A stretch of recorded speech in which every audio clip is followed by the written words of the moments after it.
ಯಾಕಂದ್ರ ಅಷ್ಟು ಸಮಾಧಾನ, ಅಷ್ಟು ಖುಷಿ, ನೆಮ್ಮದಿ ಎಲ್ಲಾ ಸಿಕ್ಕಿರ್ತದ. ಮತ್ ಓಕೆ. ನಮ ಹೆಲ್ತ್ನು ಅಷ್ಟು ಬೆನಿಫಿಟ್ ಸಿಕ್ಕಿರ್ತದ. ಎಸ್. ಅದೇನ್ ನಮ್ಗೆ ಅನ್ಸುದಿಲ್ಲ. ನಾವ್ ಎಲ್ಲೋ ಹೋಟೆಲ್ಗೆ ಹೋದ್ರೆ ನಾವ್ 1,000 ರೂಪಾಯಿ ಖರ್ಚು ಮಾಡ್ತೀವಿ. ಮಿನಿಮಮ್ ಅಂದ್ರೆ 1,000 ರೂಪಾಯಿ ಖರ್ಚು ಮಾಡಿ ಬರ್ತೀವಿ ನಾವು ಹೋಗಿ. ಎಸ್. ಅದು ಒನ್ ಡೇ ಖುಷಿ ಆಗಿರ್ತದ ನಮ್ಗೆ ಅಷ್ಟ. ಅದು ಎಸ್. ಅದು ನಮ್ಗೆ ಒಂಥರ ಲೈಫ್ ಟೈಮ್ ಖುಷಿ.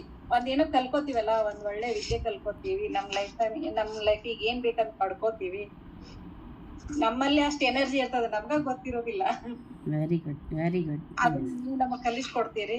ಎಸ್. ಈ ವಿದ್ಯೆಗೆ ನಾವೇನ್ ಅಷ್ಟು ಖರ್ಚು ಮಾಡೋದೇನ್ ದೊಡ್ಡದು ಅನ್ಸುದಿಲ್ಲ. Very good.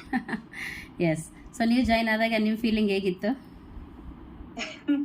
ನಾನ್ ಅದನ್ನೇ ಹೇಳಿದ್ನಲ್ರಿ, ಗದ್ಗೆ ಮೇಡಮ್ ನನ್ಗ ಅಚಾನಕ್ ಹಂಗೆ ಜಾಯಿನ್ ಆಗ್ರಿ ಕಾವ್ಯ ಕ್ಲಾಸ್ ಸ್ಟಾರ್ಟ್ ಆಗೈತೆ ಅಂತ ಅಂದ್ರ ಹಂಗೆ ಜಾಯಿನ್ ಆದ. ಇದೇನಿದು ಅಂತ ಎಲ್ಲಾರು ಶೇರಿಂಗ್ಸ್ ಅದು ಇದು ನೋಡಿ, ಮತ್ತ ಅವೆಲ್ಲಾ ನನ್ಗ ಹೀಲ್ ಆಗಿದ್ದ ನೋಡಿ ಇದೇನೋ ಒಂಥರ ಮ್ಯಾಜಿಕ್ ಮಾಡಾಕ್ತಾರಲ್ಲ ಇವ್ರ.